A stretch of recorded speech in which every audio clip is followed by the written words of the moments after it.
Sometimes you really got to enjoy good jazz. It's a long introduction here, but this guy is fantastic. This is part of Wynton Marsalis' band.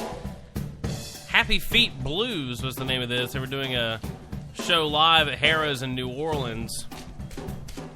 Wynton Marsalis, of course, famous jazz trumpet player. Dr. Michael White on the clarinet here. Let this play as we introduce the show, the Sit and Spin Radio Show, and you're here tonight or today on RockyD.com. Every Monday and Friday we do it 1 to 3 p.m. I am your host, Nick O'Kelly. Another fabulous week to be alive here on planet Earth, as it seems to be growing much smaller. Interesting to say that because NASA chief came out blasting Congress this week for their reliance on the Russian spacecraft, something I've talked about often on this show, that I really want to see the expansion of our space program. It makes me sad that our current president has decided to take it upon himself to defund NASA, as it were. You know, what's the point of that? Why aren't we going to the moon? Why aren't we going to space? What's with the stifling of the research projects? And I had the same question. Why is it that we have to rely on Russia to get to space now? The RT's reporting that. Another big space news came out this week as well. The NASA Mars Isolation Experiment started this week in Hawaii, but we'll get there in a minute. I thought this was pretty interesting. NASA chief blasts Congress for reliance on Russian spacecraft. By the RT, the head of NASA blasted Congress on Friday for its failure to fund the human spaceflight program, and also for wasting American taxpayer dollars by sending astronauts to the International Space Station using the Russian Space Agency. It was an open letter published in Wired magazine. It was NASA Administrator Major General Charlie Bolden. Yeah, and I'm glad. I say bring it on. You know, if they've got these opinions, they've got these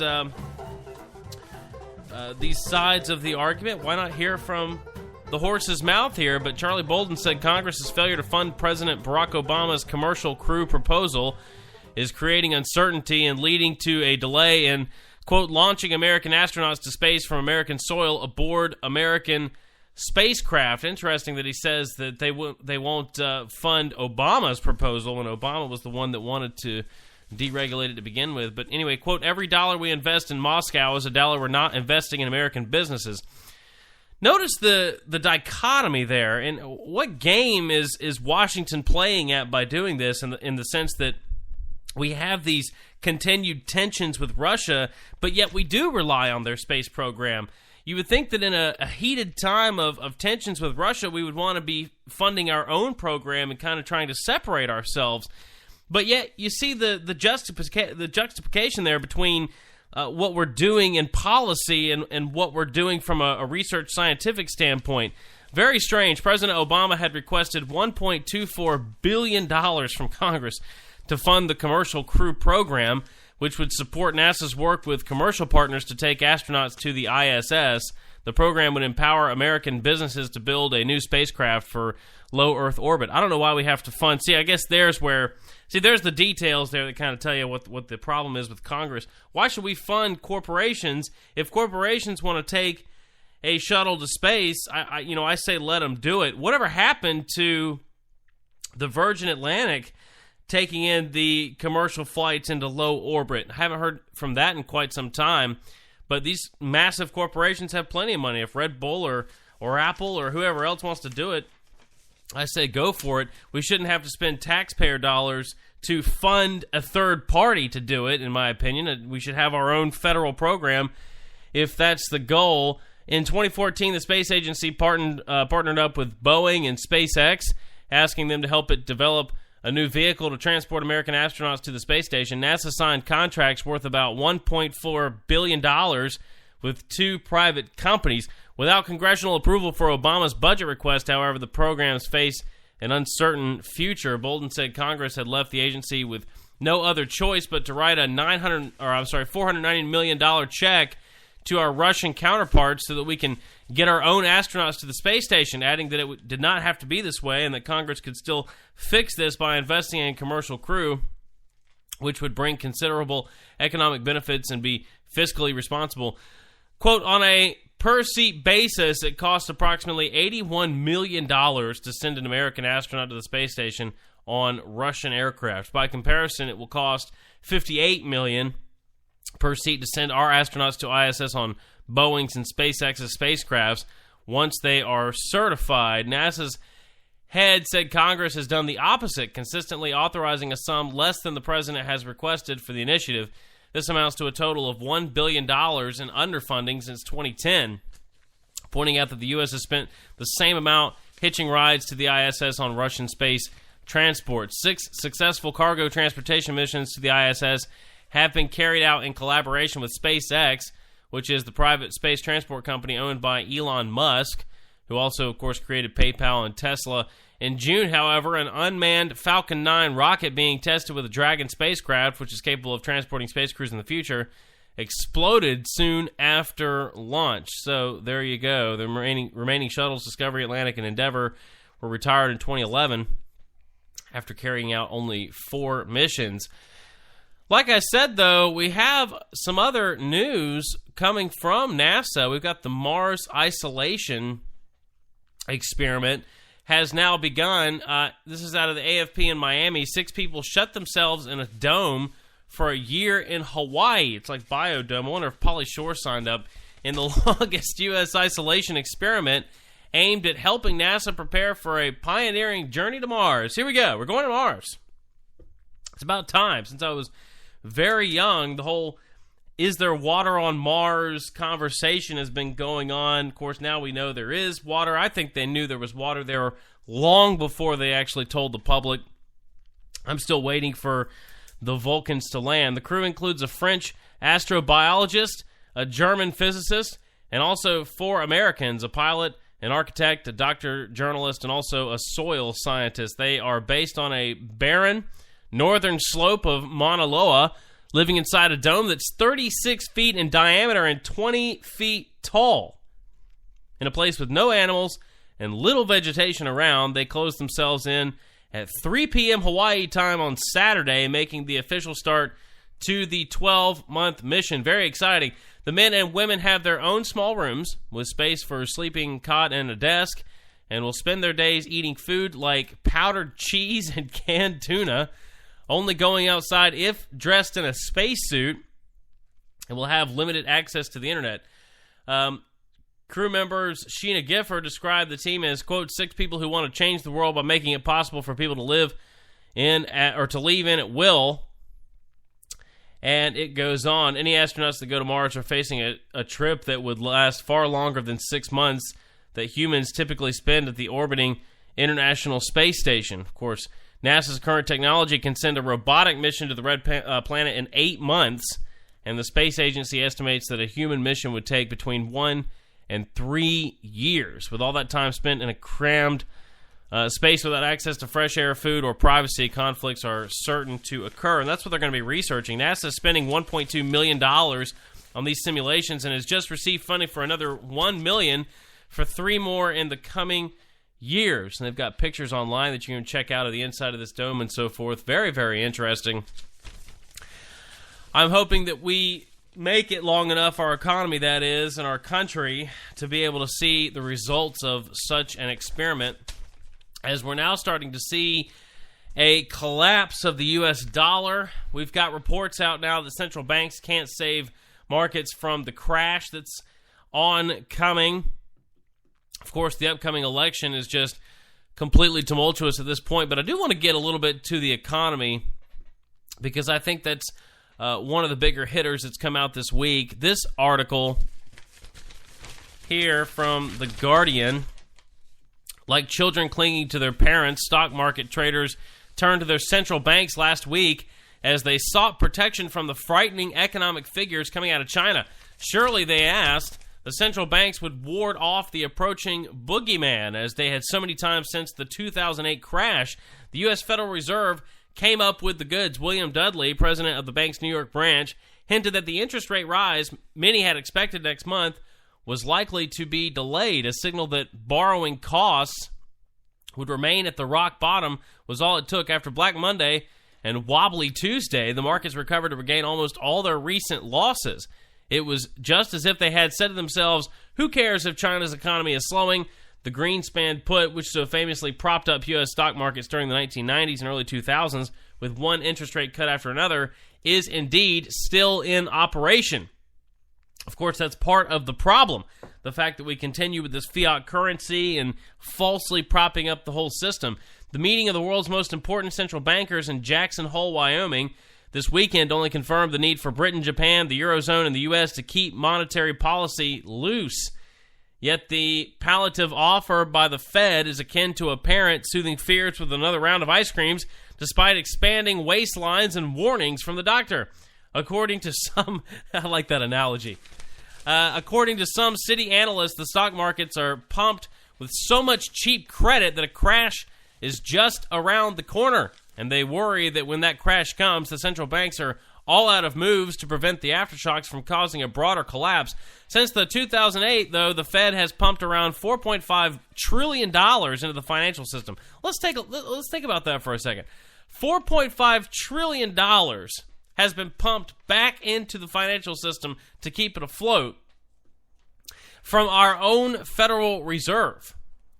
How long can they keep that up? That's the real question. They're continuing to rise taxes. We keep seeing these reports that the federal government's pulling in record amounts of taxes from the population.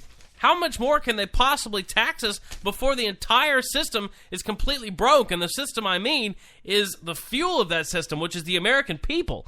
I mean, we're almost broke as it is. Maybe you're not, but I am.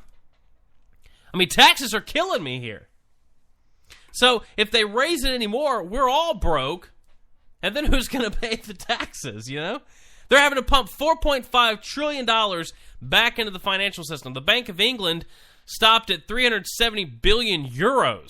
The Bank of Japan is still adding to its post-crash stimulus with around 700 billion euros a year. Now, again, let's think about that for a second. The Bank of England stopped pumping money back into their system at 375 billion euros. We're at 4.5 trillion. Now, I realize we're a lot larger than England, but that's a lot of money.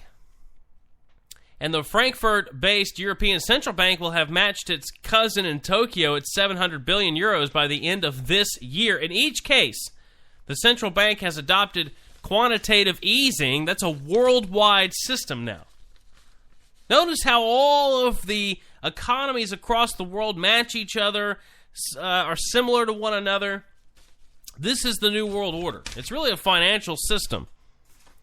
And it's a system of financial tyranny that's being put into place, bankrupting country after country one by one so that the people then have to become completely dependent on the government. And that's why there's all these different plans in place, like Agenda 21. Look it up. It's a UN model. We adopted it in the 90s.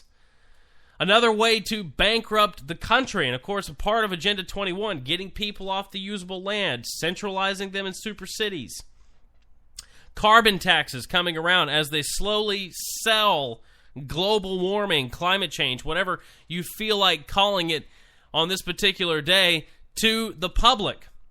Speaking of that, I have a flashback from the Daily Caller that I thought was pretty interesting that came out yesterday. Flashback: ABC News envisioned apocalyptic 2015 triggered by climate change. They actually said this.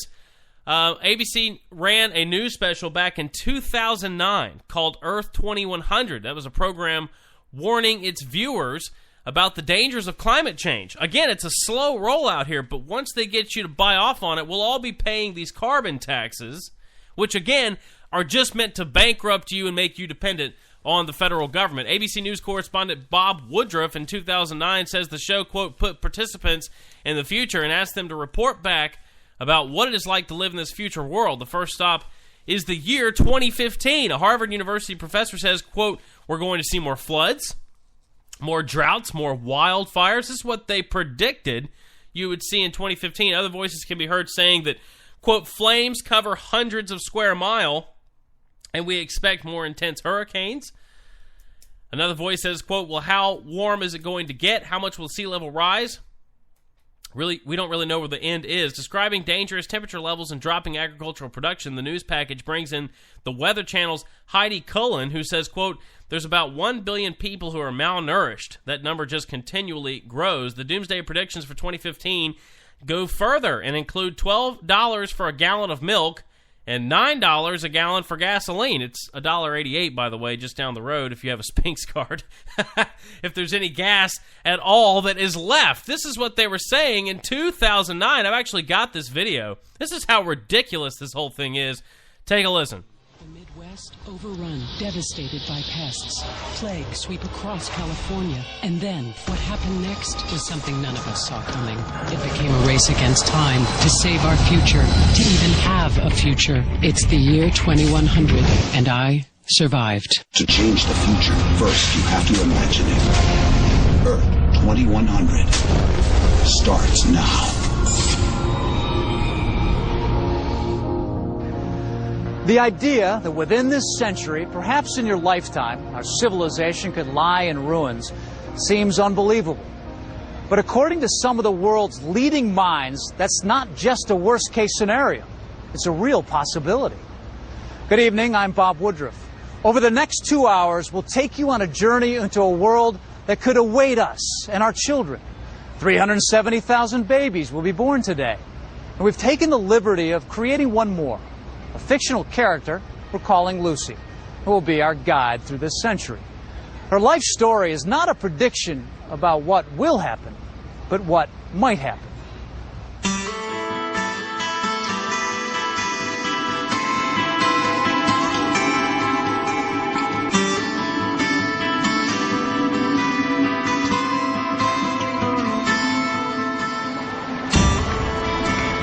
This once glorious city, whose lights at night could be seen for miles, empty now.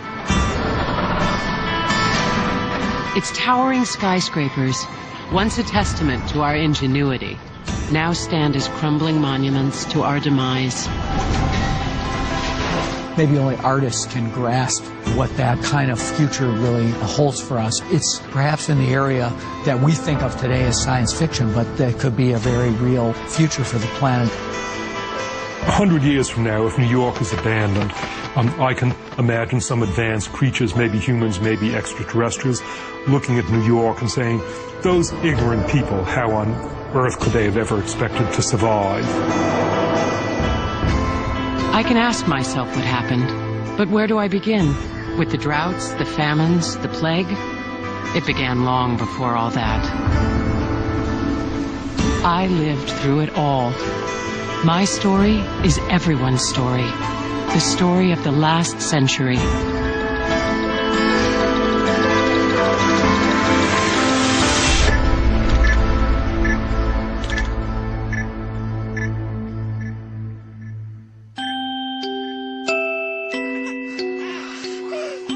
I was born June 2nd, 2009. Civilization was at a crossroads. We were in a race for our future. Today, I say to you that the challenges we face are real. They are serious and they are many. The temperature is expected to keep going up. The stock market plunged. Douglas County will run out of drinking water. They will not be met easily or in a short span of time. Sixth grader came down with suspected swine flu on Wednesday. Energy, climate, food, population, economic pressures. Any one of these challenges might be very serious in itself. But because they're happening all simultaneously, it's going to be very difficult for our governments to cope. When I look at the next century, I feel it's up for grabs. Raising sea level. Catastrophic weather. 10-year drought. It's scary. These are things that are happening today. The time for action is now. The world had never known such uncertainty. We were used to having what we wanted and doing what we wanted. The analogy that I would draw is someone looking at their bank account and week after week they're withdrawing money and they're enjoying a good life. If they would bother to read the statements, they would see that the bank account is dropping $900, $800, $700, $600. And at that rate, you know that in another 6 months of the good life, there's not going to be a good life anymore. We've acted as though we were independent of the environment. We burned fossil fuels. We've overused our renewable resources in the belief that we could do that forever. People are complaining about the economic crisis we have right now. You haven't seen nothing yet. You know, if we continue down this suicidal pathway that we're on, where we basically turn living stuff into dead stuff and call that economic growth, this will look like the good old days. All right, that's enough of that. I think it's funny how they take all these different things and put them together at one time and try to make you believe that, they're talking about economic crisis, they're talking about turning dead, alive stuff into dead stuff, and they're showing a picture of a guy cutting down a tree, and they're talking about, burning fossil fuels and somehow trying to connect all these things together. They call me a conspiracy theorist. Well, look, the fact is the Earth is a self-regulating unit. Yes, there is a lack of certain supplies and so forth in the centralized area like Los Angeles, okay? You got smog and stuff there, but then you go out into Colorado where there's nobody there, okay? And you start to understand that the problem is not overpopulation. The problem is population density in certain areas, okay? It's called Agenda 21.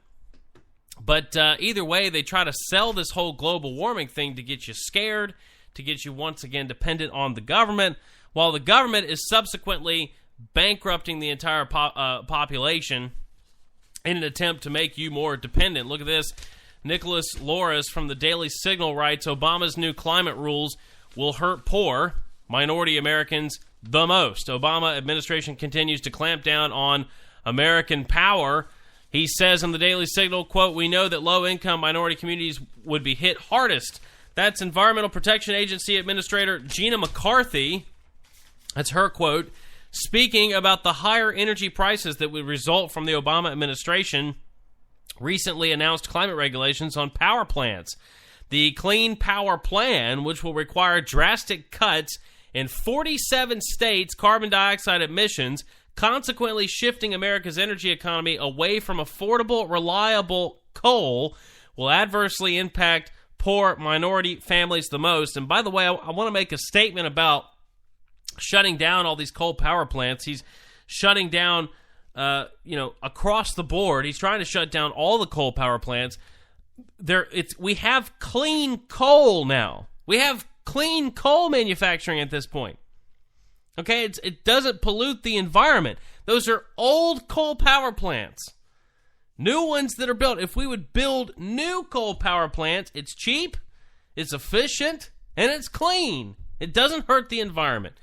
And yet they don't tell you that because the old coal power plants fit the agenda, that it's dirty, that you have quote-unquote carbon emissions, whatever. McCarthy downplayed the fact that by saying any minimal higher prices would be offset by implementing energy efficiency measures that would save consumers money in the long run. In fact, as part of the regulation, the EPA prioritizes, quote, early investment in energy efficiency projects in low-income communities by the federal government, awarding these projects double the number of credits in 2020 and also 2021. But energy efficiency programs won't save low and fixed income families. While the median family spends about 5 cents out of every dollar on energy costs, low income families spend about 20 cents of every dollar, and the economic pain from the regulations wouldn't simply direct the cost of higher energy prices. It will be the higher prices for all the goods we purchase. Energy is a necessary component to manufacture all of those goods, so it's going to increase prices across the board. Besides, federal and state programs already exist to promote energy savings for low-income families. Through the Department of Energy's annual budget, taxpayers fund a weatherization assistance program to make efficiency upgrades in homes, and many state programs exist doing the same. However, many of these programs overpromise and underdeliver on energy savings. Sherzad Abdulkadirov, a research fellow on regulatory studies at the Mercatus Center at George Mason University, wrote, it is not necessarily, this is a quote, a win for low-income families if states choose to implement more stringent energy efficiency mandates to comply with the Clean Power Plan. In fact, it could be a big loss. Poorer families tend to have very low savings, if any at all. For many, their priorities are putting food on the table and making sure the bills are paid from month to month. They may prefer cheaper appliances and light bulbs as opposed to mandated pricier ones. See, that's the other thing. Light bulbs, appliances, like I said, all these things going to go up in price with these plans to, quote-unquote, clean up the environment. While the median family spends about 5 cents out of every dollar, low-income families spend 20 cents. Forcing low-income families to pay higher upfront costs for a washing machine for dubious savings isn't desirable if the government is taking money and choices away from more pressing needs that are in the family's self-interest. Plus, they're taxing them more on top of it. Driving up the price of these products for questionable long-term energy savings is doing even more harm to low-income families than helping them. When the government mandates efficiency, it removes that choice and makes consumers worse off. States could also choose to not implement energy efficiency mandates. They could instead put in place a carbon tax, implement a cap-and-trade program, or force pricier renewable energy mandates on families and businesses. The point is, no matter what states choose to do, the economic pain will be felt, which is why Congress and state officials need to reject the regulation entirely.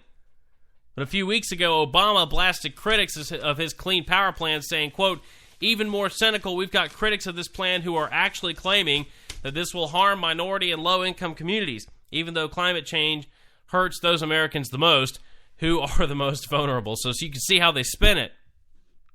That, well, you're hurting Americans by not cleaning up the environment, but really Obama's hurting the Americans by making them pay more for long-term energy savings that we don't even know will happen. There's no studies to show this is really going to improve anything. It's just a UN initiative. So I'm on this economic thing. I'm going to continue on this roll. In 2008, fewer than 30 million used food stamps. Now, 46 million do. Talking about low-income families, kind of put a number behind exactly how many there are. Ed Fjellner from the Daily Signal writes, good news. The number of Americans using food stamps in 2014 declined slightly from the previous year. So why does the 2015 Index of Culture and Opportunity say this indicator is headed in the wrong direction? There are a couple of reasons. For one, the food stamp program, which is now known as SNAP, the Supplemental Nutrition Assistance Program, is still much larger today than it was a decade ago or just a few years ago. In 2008, it was below 30 million. By 2013, it had hit 47.6 million. It has since dipped a bit to 46.5, but for it to still be so high, despite an improving economy, supposedly, is certainly troubling. The program may appear to be on the right track, Maura Corrigan, a visiting fellow at the American Enterprise Institute, writes in the index, but it is far from perfect and traveling much too slowly, she says. Unemployment has dropped in recent years, according to federal unemployment numbers, if you can trust those, yet still far too many people are participating. 1 out of every 7 Americans received SNAP benefits in 2014. And the program, by the way, cost $74.1 billion, making it one of the largest mean-tested welfare programs. You'd think the improving job situation would translate to the number of SNAP beneficiaries declining by a much larger margin, but that hasn't been the case. Of course, part of the problem is that a lot of these jobs that are being created are federally subsidized, and they, for example, Walmart, bring people on to minimum wage jobs or even lower, and then put them onto welfare because the government allows them to hire illegals and then bring them onto welfare programs. That helps the jobs numbers, but then you have so many more people working below the poverty line. Before the 2008 recession, 55% of SNAP households consisted of children and the elderly. Now, however, a slight majority of recipients are non-elderly, able-bodied adults. There's also been an uptick in the number of working-aged, able-bodied adults on SNAP who are not working. Why, you might ask? What explains the climbing number of non-working, non-elderly, working-age SNAP recipients? At least part of that reason can be traced to the waiving of work requirements for childless, able-bodied, work-age adults during the recession. Simply put, we're not requiring those who are able to work to do so. This is obviously a mistake. Able-bodied adults receiving food stamps should be required to work, prepare for work, or do a job search, but they've cut that out. Look back at what happened in the 1990s. The Great Welfare Reform of 1996 was put into law, reforming the largest cash welfare assistance program. Rather than allow the government to continue fostering dependency, we started insisting that non-disabled adults either work or be looking for work. And then the numbers dropped. SNAP wasn't reformed to include a work requirement like AFDC was. But if you look back, you notice a significant drop in the SNAP rolls in the late 1990s, too. It fell below 20 million to a level even lower than we saw in the 1980s. SNAP should be reformed to include a work requirement for able-bodied adults. Loosening the requirements with waivers and relaxing rules hasn't helped anybody, from the taxpayers who are asked to pony up more and more money to the recipients who soon find themselves trapped in a cycle of poverty that often stretches across generations. I agree with that. And this is a big part of our problem. More and more of the American public are becoming dependent on the federal government. That's killing us in taxes. Those of us who do work, who do pay our taxes, are the ones who are having to pay for those people who are just getting to sit around and get benefits from the government because they're encouraging it. Zero Hedge had an interesting article as well talking about the economy. It says Citigroup chief economist thinks only helicopter money can save the world now. They say, having recently explained in great detail why quantitative easing 4 were inevitable, we found it was fascinating that no lesser purveyor of the status quo's view of the world, Citigroup's chief economist William Buter, that a global recession is imminent, and nothing but a major blast of fiscal spending financed by outright helicopter money from the central banks, or fiat currency, will avert the deepening crisis. Faced with China's quantitative tightening, the economist who proclaimed gold is a 6,000-year-old bubble and cash should be banned concludes ominously everybody will be adversely affected. China has bungled its attempt to slow the economy gently and is sliding into imminent recession, threatening to take the world with it over coming months, Citigroup has warned. And the Telegraph's Ambrose Evans Pritchard reports that William Buter, the bank's chief economist, said the country needs a major blast of fiscal spending financed by outright helicopter money to avert that crisis. Speaking on a panel at the Council of Foreign Relations in New York, Mr. Buter said the dollar will go through the roof if the U.S. Federal Reserve lifts interest rates this year, compounding the crisis for emerging markets. So why it matters is that the competence of the Chinese authorities as managers of the macroeconomy is really in question. The messing around with monetary policy, the hinting on doing things on the fiscal side through policy banks. But I think the only thing that is likely to stop China from going into recession, which is, 4% growth on the official data, the mendacious official data for a year or so, is a large consumption-oriented fiscal stimulus funded through the central government and preferably monetized by the People's Bank of China. Basically, what's happening is the dollar is going into a serious crisis. I've got a great interview to kind of sum all of this stuff up from Peter Schiff, who is a best-selling author and an economist and also the CEO of Euro-Pacific Capital. He believes that a U.S. dollar crisis is currently underway. So I'd like to get his take on the whole matter. If you'll take a listen to the interview here with Peter Schiff. Now, obviously, behind all of this is the fact there is a global slowdown. How bad do you think the slowdown is going to get? We've got Africa and the Middle East just emptying out into Europe. It is getting crazy. How does that compound the situation?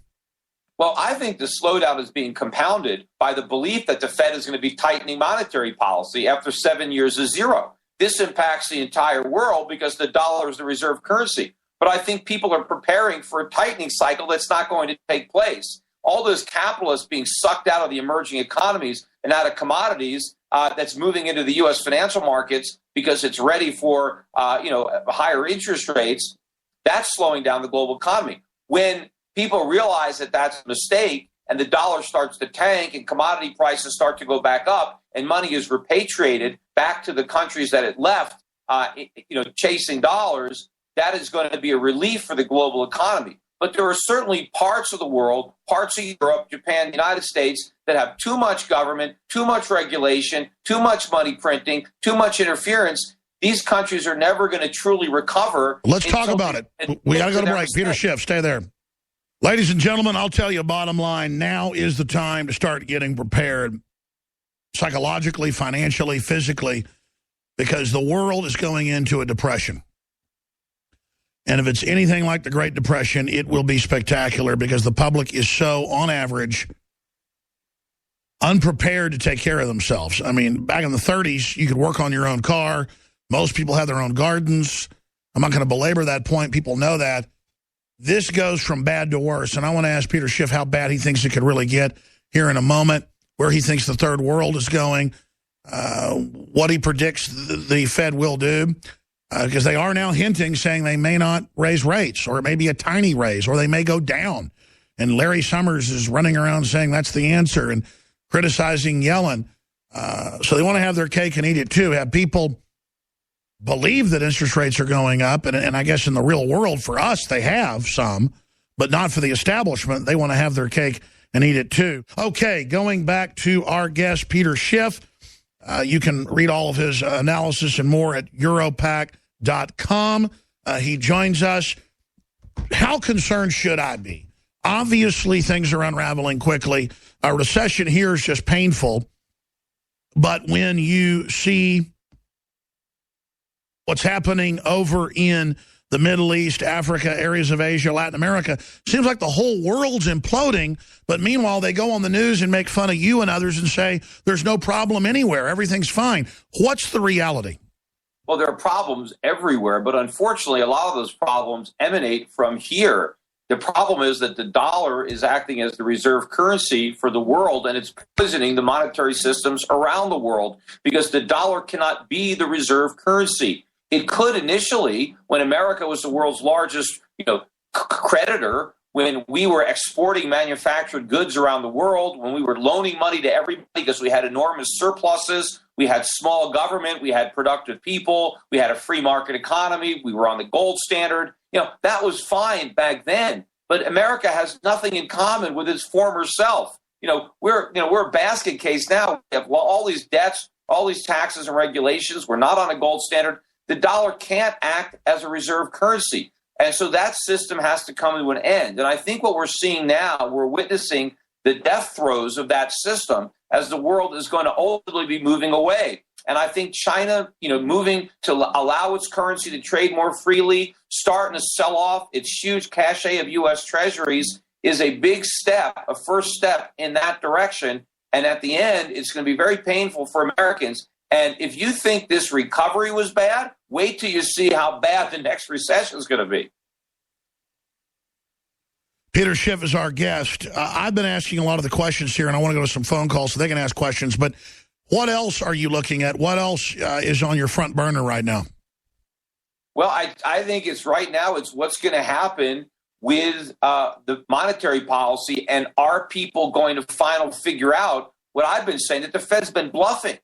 And even if the Fed ultimately says it's not going to raise rates, they're not going to admit that they never intended to. People have to figure that out. People have to connect these dots. And, they're actually pretty easy to connect if you bother to look at it.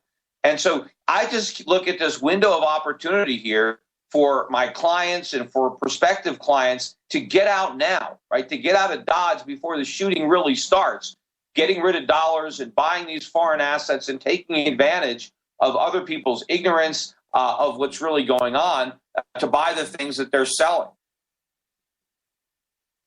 What's the next shoe to drop? Because you were on a few months ago. You're on, of course, 6, 7, 8, 9 years ago. But, you've been coming on 4 or 5 times a year forever. Now just intensifying because things are building towards a head. But if we go back to just a month ago, 2 months ago, you basically called what we now see happening. People like Harry Dent has called it accurately in many ways, but he thought gold would be going down more by now. You've been proven correct that it's gone up some. He thinks in the next 6 months or so it'll start going down. But overall, you've been pretty much dead on. What factors are you looking at now that signal how fast this bubble collapse could go? Are we just seeing the beginnings of the end of the dollar, or does it take a month, 6 months, 5 years? Well, what's happened more recently since the last time I was on your show is we've decisively broken the uptrend in the U.S. stock market that began on the lows back in 2009. And we've had a bounce back in the last few days. You know, we had the biggest drop point-wise ever in several days and the biggest rally. But that rally didn't change the technical damage that was done in the sell-off. So I think we've broken that bull, and this market is in correction. It's going to continue to correct. It's probably going to go into a bear market unless the Fed can rescue it, unless the Fed throws it the life preserver that it needs, which is no rate hikes in QE, instead of dangling an anchor in front of it in the form of suggesting that maybe rates are going to go higher. And even though the Dow itself is in correction territory, there's about a third of the S&P 500 that's already in a bear market. These stocks have already dropped by 20% or more, but this is being masked by the averages. And the averages, of course,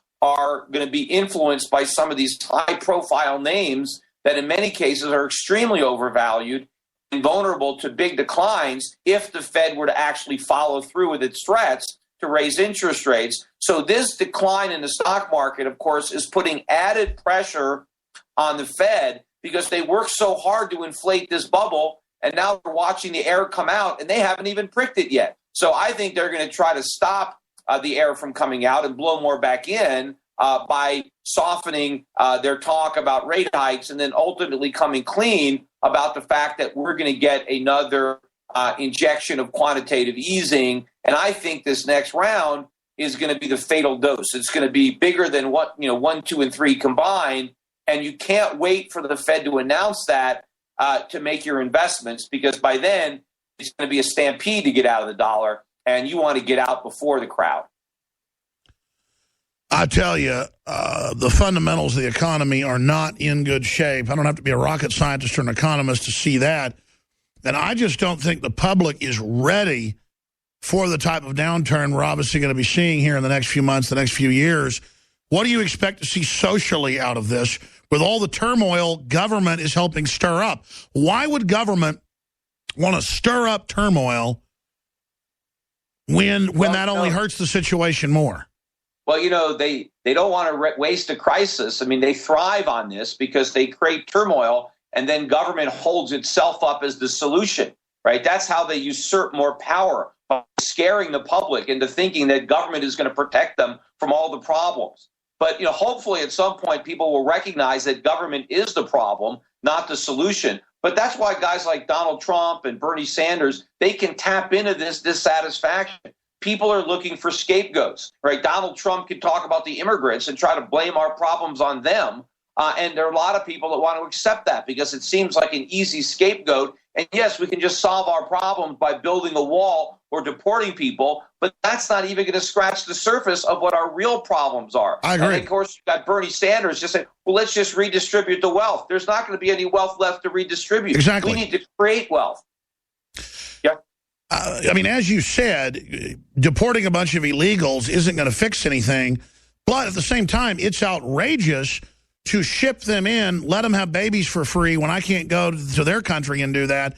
And then the Democrats are creating a new socialist underclass to kind of be used for low-level jobs, but also get welfare. The new model like Walmart has is you get a low-paying job, but also government assistance. That's exactly what they want. So they're definitely exploiting the immigrants, but they want to exploit them politically to basically go to the...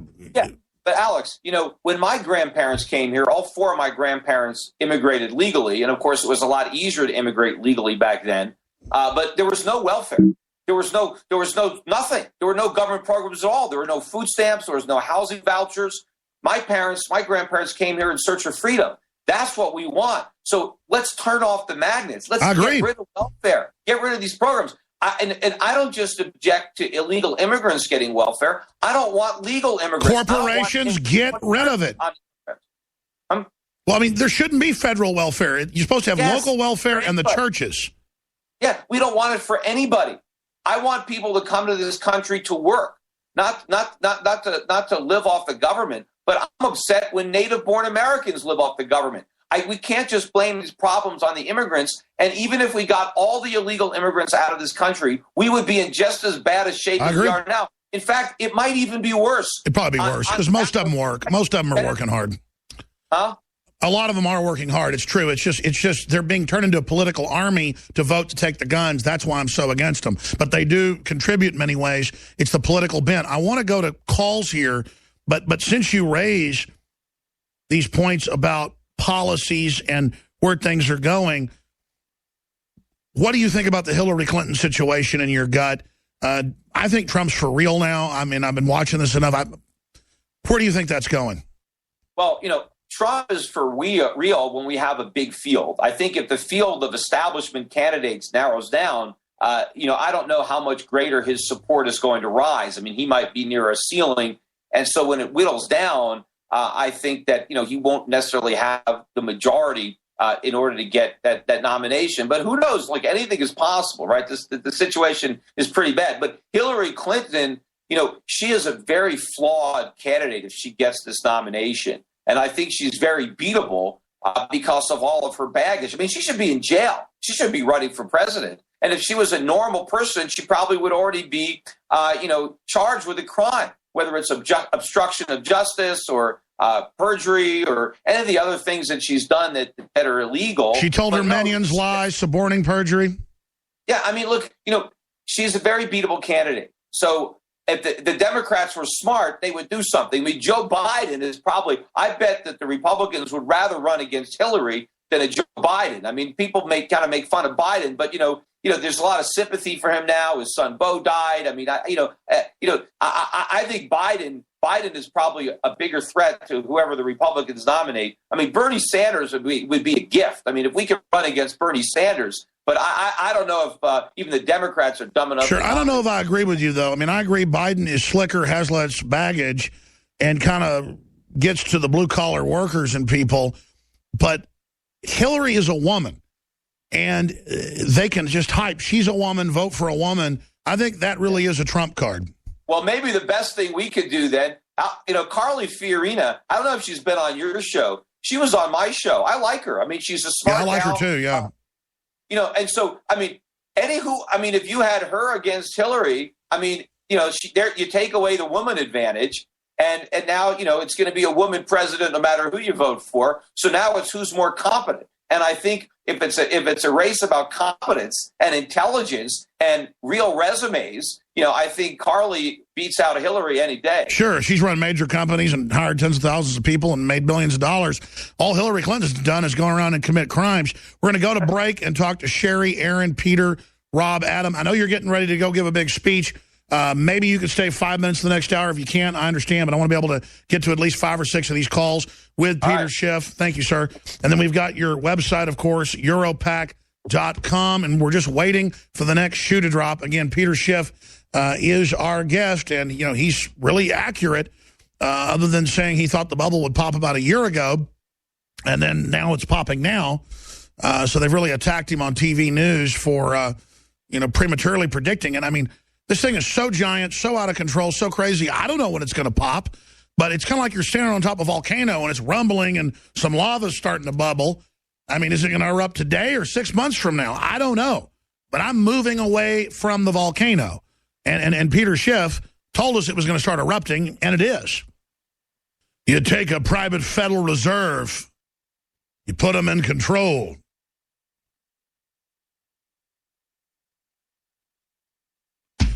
And you see what you see now. When the chickens come home to roost on this bubble, on the derivatives, it's going to be spectacular. And we just sit here and watch it with marvel as it unfolds, see all the preparations for totalitarian control. The system intends to use this coming crisis to get more power, as Peter Schiff was talking about earlier. He joins us right now for this segment. The next, thanks for holding. Sherry in Texas, you're on the air. Go ahead. Thanks for calling. Thanks, Alex. Yeah, I have on the economy, I have a comment and a question. Yeah, go ahead, ma'am. What I'm seeing is like a guy on a buckboard holding back these horses. And so for September, October, and even into November, he pulls up on those reins and he circles the buckboard's headed towards this cliff, and he turns it around, and then he turns it around again. But come November and past November, he can't pull back anymore. That thing's going to go down free fall and then break apart and go down again, break apart a little on a ledge, go down again. But I do think it'll come back. I'm not going to buy any more silver until it goes to single digits. But that would be, for me, focusing just on my silver iShares. That's going to be November or just beyond. Sure. Do you have a question for Peter? Yeah, here's the question. In 2019-2020, I think there'll be a turnaround. See what he thinks of this. I got a validation from the... Okay, listen, I'm going to jump to the next person. That's an important question. Go ahead. Yeah, well, first of all, I mean, it's too hard to know when the situation is going to turn around when you're talking about 2020. But my advice to the caller, she says she wants to wait for single digits to buy more silver. Silver hasn't been in single digits in a long time. It's about $14.50 an ounce now. What are you going to do if it goes above 20? Are you still going to wait for single digits? I think there's far more upside in the price of silver. We've come down from 50, which is where we were on the highs a few years ago. So I think, there's a good chance while you're waiting for it to go down to single digits, it might go above 50. So I would suggest that people who are interested in silver, buy some now. I mean, if you get lucky enough to buy more in the single digits, well, I guess you can do so. But I wouldn't hold my breath and I wouldn't wait for that, because you may be waiting for an indefinite period of time and you may end up chasing the market and buying much, much higher. And so the money you were trying to save, you might end up losing a lot more. Sure. Peter, do you expect more big fireworks in September and October? Because that's usually when we see the big crashes. This time we're seeing them in late summer, early fall. What's that mean? No, we're just getting started. I mean, the market, the technicals are breaking down now here in August. And I think as we go into September, the technical picture is not bright for the U.S. stock market. And I think that the market could continue to fall, especially if people still think that the Fed's going to raise rates, maybe not in September, but maybe October now they're talking about. And so as long as that threat is dangling out there, that is going to put pressure on the U.S. stock market, which is already very expensive. And remember, for a while, people were thinking, hey, it's okay if the Fed raises rates because the economy will be strong when they're raising rates. And normally when the Fed raises rates, the market goes up for a few years before it goes down. But that's because the economy normally is strong when the Fed raises rates. That's right. Right now, the economy is weakening. All right, let's jam in one more before we go to break and come back with more. Peter in Washington, you're on the air with Peter Schiff. Go ahead. Hello, Mr. Schiff. Can you hear me? Yes, he can hear you. Yeah. What's your question? Okay. The question I have is, what do you think of Jim Rickards' advice that one temporarily... All right, well, a lot of things to think about there. It's a good interview with Peter Schiff. He's always got a lot of nice things to say. Troubling times, and earlier he was talking about how the immigrants aren't really the issue because they're coming in, not necessarily because, some of them do actually work and so forth. Unfortunately, they are getting on welfare, but that's not the main part of the problem in the economy. However, I do want to make the statement that we do see, while I agree that, yes, we need to generate wealth instead of focusing on, just deporting the immigrants and hoping that's going to help the problem. I don't think that's the major problem with our economy is just the immigrants in general. However, it is adding to it. I mean, let's look at some of these stats that I have here.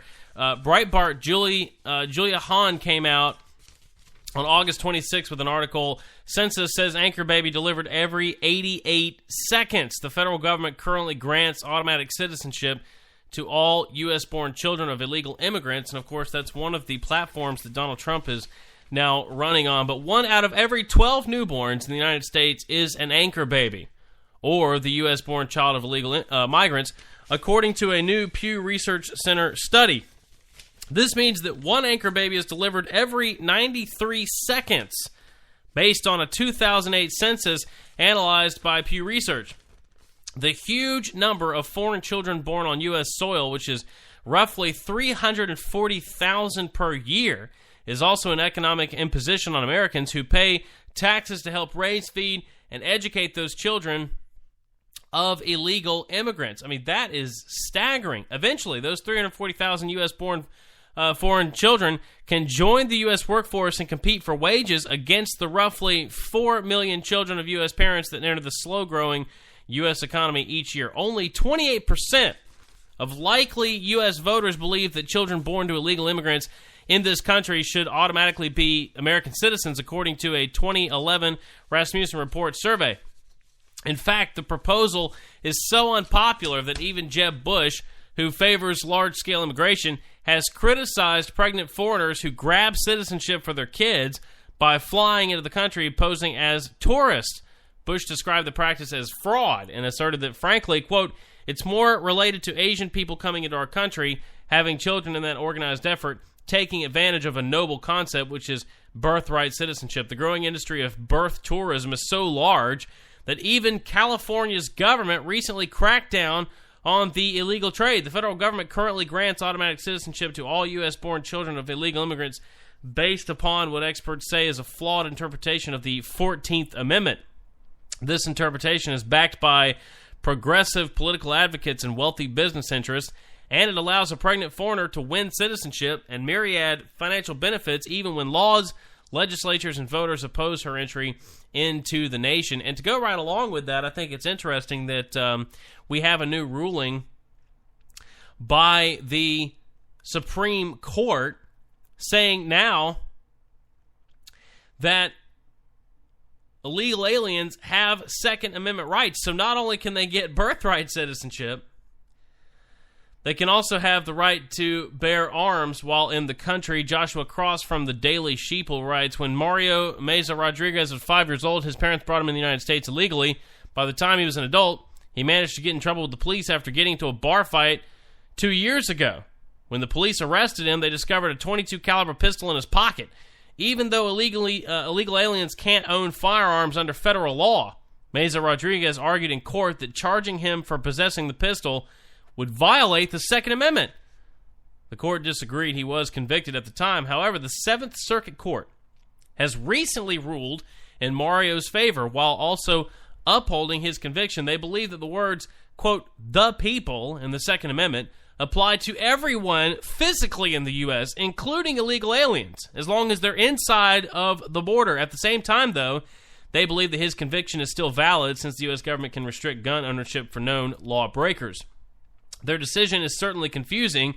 Obviously, everyone in this country is supposed to have certain rights regardless of their citizenship status. Even if you're an illegal, you can't be imprisoned indefinitely without trial. You can't be tortured into a confession, and you have the right to an attorney. But once you're convicted, you can lose your rights. So the question is, should they have the right to bear arms just because they are physically in the United States? Very, very strange. But see, here's the problem with that. I have another statistic here right before we get to break. Sputnik came out with an article, U.S. run by 0.001% of American population. That's Powell's former chief of staff says around 400 people control U.S. politics. Lawrence Wilkerson, former chief of staff to Secretary of State Colin Powell, claims that U.S. politics is determined by about 400 people with a combined wealth of trillions of dollars who control government decision-making from the backstage. U.S. politics is determined by 400 people, according to Lawrence Wilkerson. Thus, power is concentrated in the hands of about 0.001% of the U.S. population, Wilkerson told the Latvian radio station, stressing that it is a great inequality. It's a crazy inequality. Can you believe that? Unreal. 0.001%, but is it so hard to believe? According to the former official, U.S. foreign policy has generated catastrophic results, particularly in the Middle East. Wilkerson told Radio Balticum that the 2003 U.S. invasion of Iraq disrupted the balance of power that had been maintained in the Persian Gulf for the past 50 years. The current volatile situation in the region is the result of U.S. actions. The Middle East has recently seen the advance of ISIL jihadist group. ISIL began fighting against Syrian government forces in 2012. The group has seized vast territories across both countries. Obama established an international anti-ISIL coalition in September 2014. Coalition forces have been carrying out airstrikes against ISIL targets in Iraq and Syria, although no breakthrough results have been achieved so far, all based off of the opinions and money and power of a centralized 400 people. And now it's come out that after the 9/11 situation, the U.S. actually considered nuking Afghanistan, even though we know the real culprits for Saudi Arabia. You're listening to the Sit and Spin radio show. I'm Nick O'Kelly. I'm glad you're here. It's RockyD.com, 1 to 3, Mondays and Fridays. And we'll be back right after these messages.